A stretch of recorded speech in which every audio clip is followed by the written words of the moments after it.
I found in AliExpress this rubber for to put in your hook or squid for $4.70 New Zealand dollars.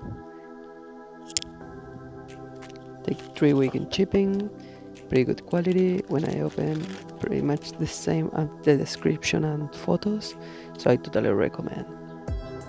Compramos estos elásticos para los anzuelos, para la armada o para los señuelos. Bastante buenos, 100% recomendable, están alrededor de 2.000 pesos chilenos y totalmente recomendable por la calidad que tienen.